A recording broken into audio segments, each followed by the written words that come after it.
सिवान का इतिहास भी काफ़ी प्राचीन रहा है और यहाँ के सेनानियों ने भी देश की आज़ादी में अहम भूमिका निभाई थी। इसीलिए सिवान के महाराजगंज को वीरों की और शहीदों की धरती कहा जाता है। यहाँ के 27 स्वतंत्रता सेनानियों ने देश की आज़ादी में अहम भूमिका निभाई थी, जिसमें से एक स्वतंत्रता सेनानी अभी भी जिंदा है, जिनकी जुबानी हम आज़ादी की कहानी को जानेंगे और किस प्रकार देश को आज़ादी मिली और स्वतंत्रता सेनानियों ने कैसे देश को आज़ादी दिलाने में हम अपनी अहम भूमिका निभाई, इस पर हम बात करेंगे। हमारे साथ मुंशी सिंह जी हैं।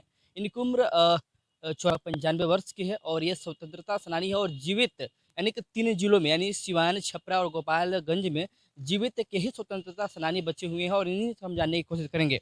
सर हम लोग तारा देवी और उनके हस्बैंड थे फुलेना बाबू। हम लोग 1942 में गए वहाँ एसडीओ के यहाँ तो उन्होंने कहा कि जाइए आप लोग दूसरा स्टेशन जलाइए, हम तब तक खाली कर देते हैं। हम लोग स्टेशन पर गए तो हमारे साथ जो लोग गए थे सब लोग माल गोदाम से सब अनाज वगैरह लूटने में लग गए। आते समय संख्या कम हो गई। मैं, फुलेना बाबू, तारा देवी, लक्ष्मण जी और कुछ ही लोग रह गए जो आए। आते हैं तब तक थाना का जो दरोगा कहा था कि हम 2 घंटे में खाली कर देंगे, वो अब सिपाहियों को लेकर बंदूक ताने हुए था।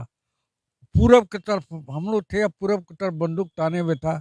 तो हम लोग थोड़ा ठमक गए। साल क्या होगा वो? साल साल कौन सा साल होगा वो? 1942। 1942 की बात जी। है। तो हम लोग थमक गए, डर गए।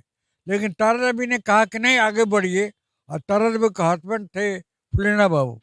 तो फुलेना बाबू आगे बढ़े। अब तमाम सिपाही लोग उन्हीं पर गोली चला दिए और कई गोली उनको लगी और सड़क पर गिर गए। तब तक उत्तर की तरफ से भीड़ चली।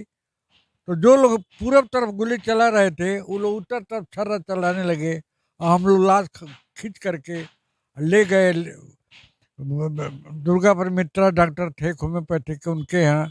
उन्होंने कहा कि अभी तो मर चुके हैं, अब क्या दवा होगी। लेकर गए बाल बंगरा। वहाँ पर तारा देवी ने कहा कि आप लोग जाइए, आज मेरी शादी होगी, मैं इनको लेकर के रात भर रहूँगी। वो लेकर के बैठी रहे और सब काम करके 10 बजे रात को घर बैठा। मेरा सारा कपड़ा खून से लथपथ हो गया था फुलेना बाबू के से। फुलेना बाबू को लाश को लेकर के हम लोग गए और उसके बाद से ज्ञानादित्य थे, लक्ष्मण जी थे, तारा देवी थे, सब लोग अंडरग्राउंड हो गए। लड़ाई चलती रही, हम भी अंडरग्राउंड थे। 7 दिन तक यहाँ कोई सरकार नहीं थी। सब दुर्गा जोगर भाग गए छोड़ करके।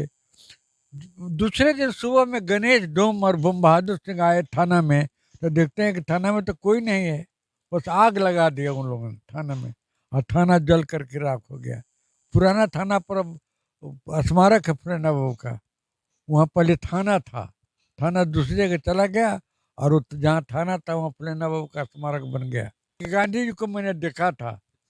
गांधी जी में सिफत थी कि वो अपने जूता का पॉलिश अपने हाथ से करते थे।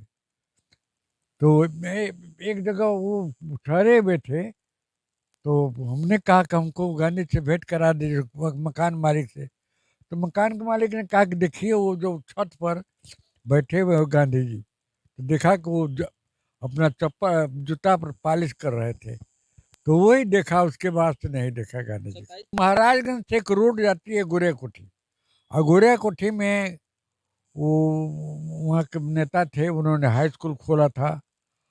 इसलिए जो लोग गुरे कोठी पढ़ने गए वो सब लोग आज़ादी की भावना से उत्प्रेरित हो गए।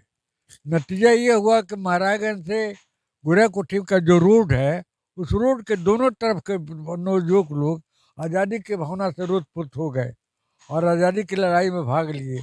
इसीलिए बंगरा से लेकर बंगरा, पोखरा वगैरह गाँव में लोग बहुत लोग भाग दिए। नतीजा हुआ कि हमारे गांव में 27 स्वतंत्रता सेनानी थे जिनको पेंशन वगैरह मिलता था। अब सब लोग मर को मैं ही एक जिंदा हूँ जो कि पेंशन पा रहा हूँ और सब लोग खत्म हो गए। उनके नाम पर कुछ सरकार के द्वारा किया गया है कि नहीं? एक स्मारक बना है गांव में, लेकिन वो गांव के लोगों ने बनाया, सरकार को उसमें कोई योगदान नहीं। बताइए वो तो क्या है? आज़ादी के बाद निर्माण का काम था, सब कुछ नया नया बन रहा था, तो उसमें कोई झगड़ा झंझट नहीं था, सब काम हो रहा था। लेकिन अब तो आज़ादी काम के जगह पर राजनीति आ गई है, तंत्र हुआ है। आज़ादी की बात दूसरी है। उस समय खाली जो अफसर लोग थे वो अफसरशाही चलती थी, नेता लोगों को कोई पूछता नहीं था। अब अफसरशाही नहीं चलती है।